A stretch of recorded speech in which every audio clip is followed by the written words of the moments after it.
Hey everyone, here with another Team Dignitas interview with Robert Roscoe Thorn Cage Weary, and I'm here with the jungler for Complexity Gaming, no longer Complexity Black, correct?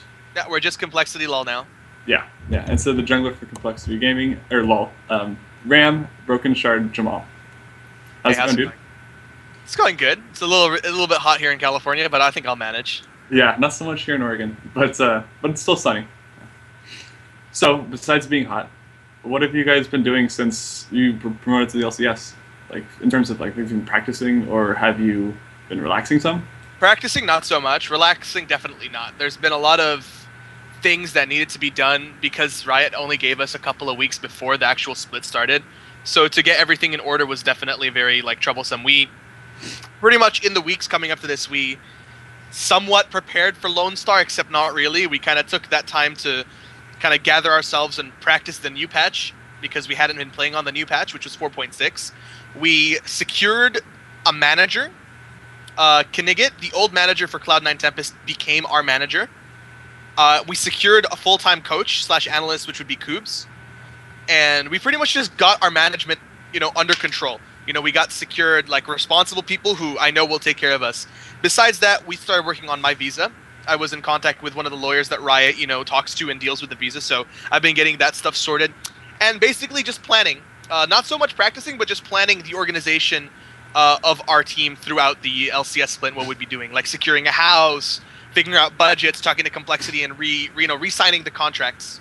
Okay. And then to finding a house, are you going to stick with Bubba house, or are you guys just okay finding a whole new house? So Bubba Dub's house it's a nice house. It's not the problem isn't the house is nice, but it's 2.5 hours away from the studios. Oh yeah. So driving 2.5 hours to the studios, playing the game, and then coming back, I mean, it's gonna kill you inside.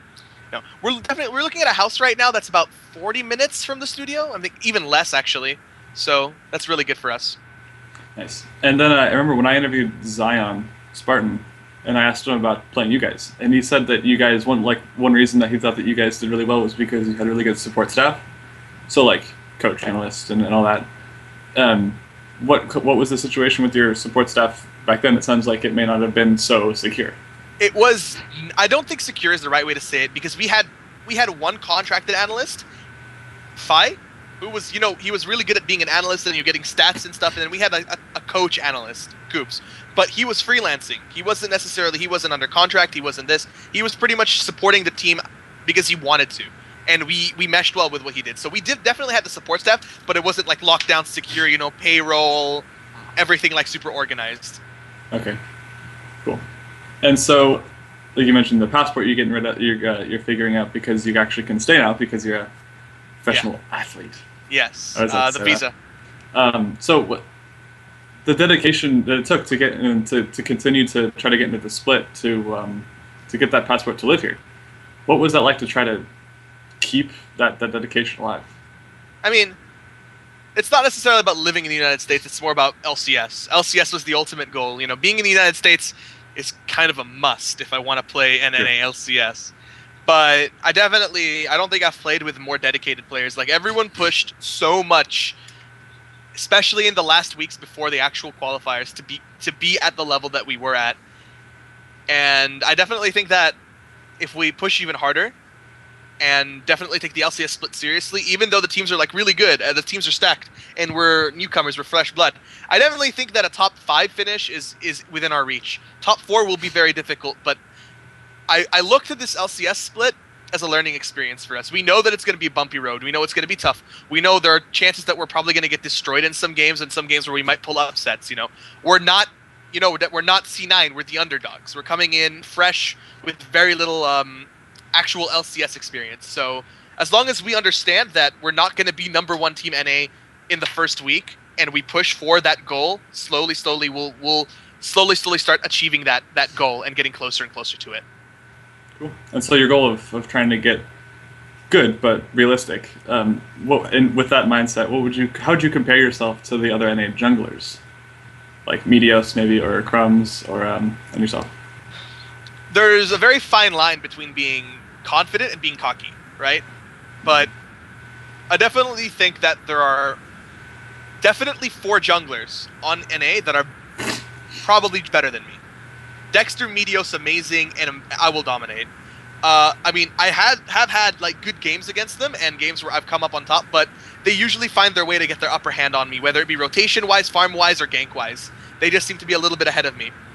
I definitely think that I'm ahead of the other junglers on NA, besides those 3 or 4. And I can give those 3 or 4 a run for their money. And slowly, I definitely think that I can give those guys like a good competition. Maybe not be better than them, but be competitive against them. Yeah, I think I saw that you speak really highly of Dexter. You really like him, and then in his playstyle, and said you learn a lot from him every time you play against him. Yeah, like I learn a lot from the way he thinks and the way that he kind of tries to get inside my head.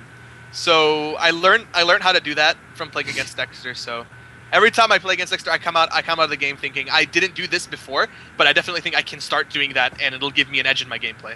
And so getting into the head, what kind of stuff are you talking about specifically?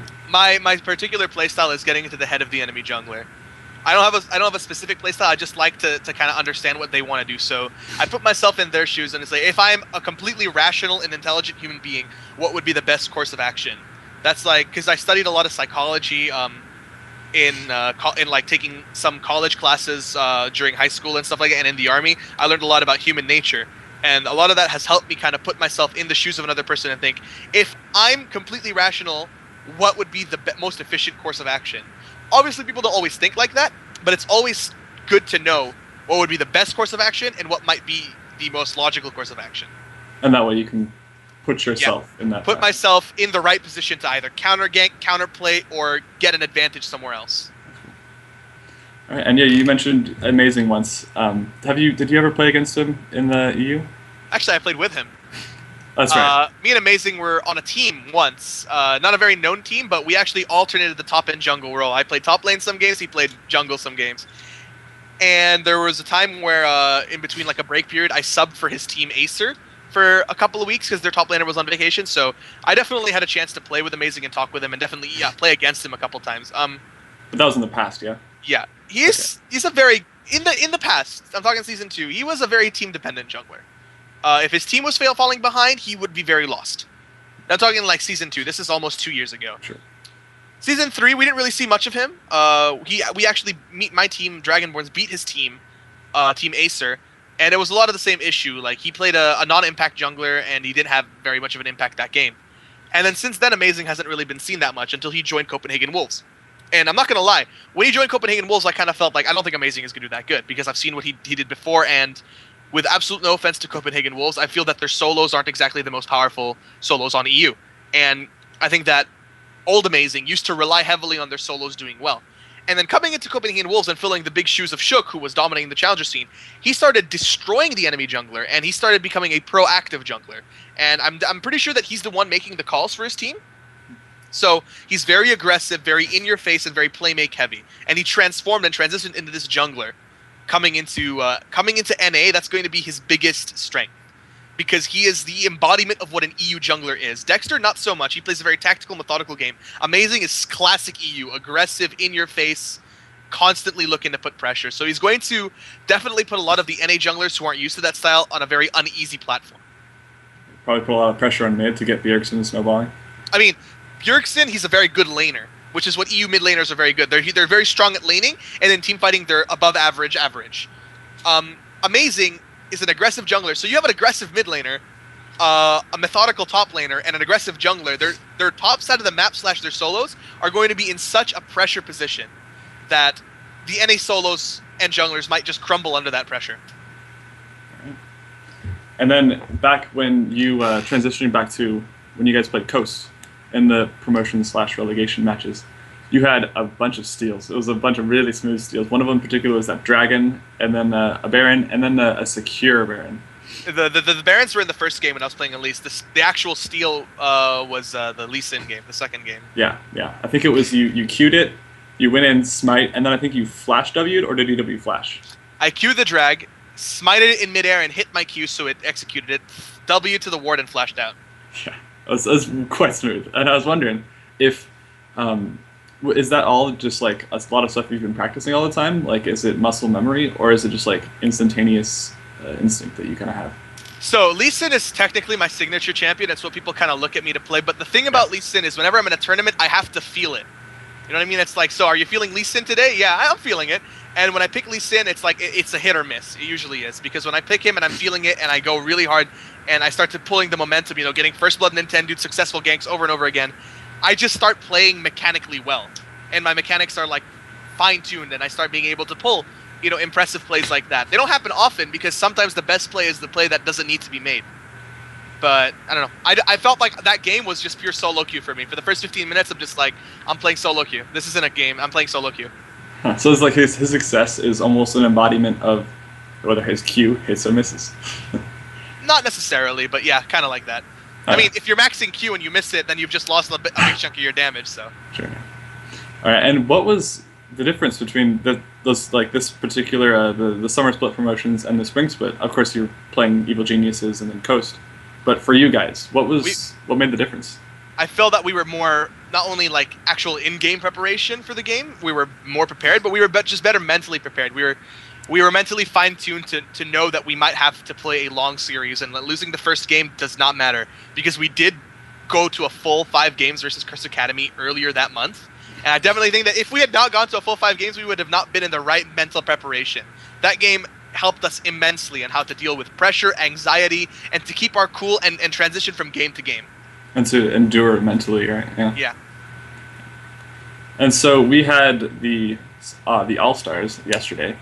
What did you get a chance to watch any of that? I haven't seen many of the games. I'm going to watch them later today. Like all of them. Just going to go through most of them. All the rebroadcasts. What were you able to watch? Anything particular that caught your eye? C9 beating Fnatic. Yeah. Was a little bit of a... Well, technically I'm an NA player now, so go apple pie. No. I mean, I'm not really sure what to say. Fnatic seem to think that they have it under control, but one thing that I remember from the EU infrastructure is that no one takes coaching or analysts seriously. Like, the teams don't take the guy seriously. The analyst, since he's not being taken seriously, can't take his job seriously, and it just gets nowhere. And you mean that Fnatic didn't take Cloud9's analyst seriously? No, I mean that I don't think they have an analyst. And if they did, I don't think that they would take his opinion or judgment seriously at all. Okay, yeah, it's certainly become something more and more of a thing to have a coach to have an analyst. I feel that it was just poor meta understanding. They didn't understand the patch itself, because even Reckless has said, I didn't pick up Twitch even though he's the best AD carry now, and he's better than Lucian even though he's my 3rd pick behind Lucian and Graves. Whereas NA have been playing Twitch for a very long time now. They've kind of jumped on and understood the meta fast, and I think that an analyst, you know, would help you understand the meta better. Yeah. All right. And so I found on the interwebs, you said, yes, you might regret this. You once said of Bubba Dub that, quote, that mustache of his makes you do things that you never thought possible, unquote. I believe that was in your AMA like 3 months ago. Would you mind elaborating on that? It's hypnotizing. He asks me to clean up the garage and I go do it. It's just like, no. I mean, I think the mustache is it's amazing. It's like it's a cool thing. It's like a nice it's like a thing. It's like it's part of his character. It's part of the Bubba Dub persona. I mean, it's not necessarily a personality on its own, but it's just like a figure of what he is. Yeah. Like, people think Bubba Dub, they think, oh, the stash, oh, what a manly stash, and it's just like a cool kind of symbol for what he is or who he is. Yeah, like the Meteos blonde hair, the Crumbs yeah, like the Meteos, like the Crumbs beard, or the Jason Kaplan being bald, or I don't know. Although something. I think Crumbs shaved, so that's a little bit awkward. Damn. It's too bad. So. Or like Cutie Pie's hair. Yes. It's like yes. That's like a huge like part of the persona or the character that Bubba Dub is. It'd be pretty interesting to see if someone combined all of those interesting facets of each LCS player into like one super. Yeah, my beard, Prawley's eyes, Bubba Dub's stash, Cutie Pie's hair. Photoshoppers, you're watching this. I know you can do it. Do it. I want to see a picture of this by next week. We may have created a monster. All right. So do you? It's been a long time since you've been playing with someone from the EU, but do you keep up with anybody from back there? I've talked to a few people. Mostly, I'm in touch with a lot of super hot crew. They recently picked up We Will Failer, is someone I used to play with a lot. And I think that with their analysts and with a very good attitude on their support, they could definitely look to be a dominant EU team. Especially because right now the EU scene is very fragile. That the team that kind of takes it by the horns per se is going to be the one that's going to aggressively make plays and climb up the rankings very fast. Yeah, it certainly became a melting pot towards the end. It wasn't really structured and assumed. Yeah. And I also saw that your favorite American meals, your favorite food, is Carl's Jr. Yeah, I love Carl's Jr. What's your favorite meal from there? I love the Big Carl. It's just a good burger. I mean, the burgers there are just good. I don't mind paying a little extra for like good quality food. So I just like the food from Carl's Jr. Specifically because when I was living at Bubba Dub's house, there were like a couple fast food places. So when we did go for fast food, it's like, all right, McDonald's, Burger King, Taco Bell, Carl's Jr. Yeah, I'll go for Carl's Jr. It was like, it's pretty good. Like the burgers are always like high quality. I don't ever regret buying a burger from there. Okay. And then we like to take this part of the interview to ask if you would like to fire any shots, so to speak. If you'd like to issue any challenges or talk any smack for the upcoming summer split. Talk smack? Man, I don't usually unleash your inner double lift, you know? Unleash my inner double lift. talk shit about teams, you mean? Or yeah, and just like, you know, issue some challenge to another jungler. Alright, challenges.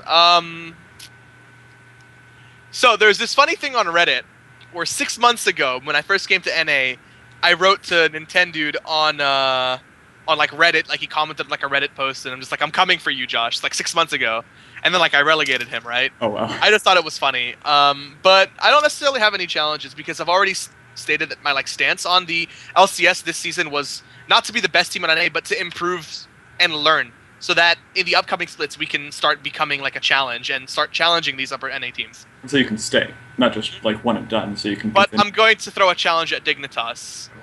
Zion and Shifter, we relegated you. What are you guys doing back here? Do I have to do it again? I will if I have to. All right.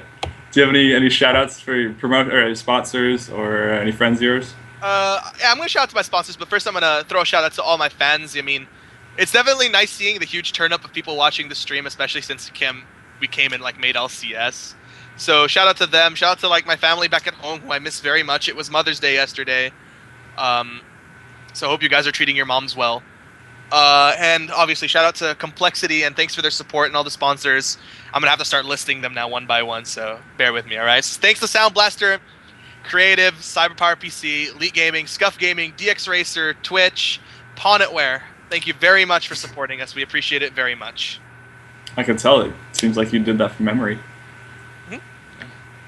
Oh, wait. I'm sorry. Ooh. And Newegg. Thank you, Newegg. I almost forgot Newegg. Almost. I have like a system for memorizing sponsors. Like I try to associate themselves. So I think breakfast egg, Newegg. I got So it's hard, but you know sometimes you just got to remember who's really got your back when things go rough. It's the sponsors. Thanks for the interview, Brokenshard. Thank you very much. Yeah, we could do some more in the future. And yeah. You guys remember to like the video, subscribe, and follow us on Twitter. And thanks for watching or reading.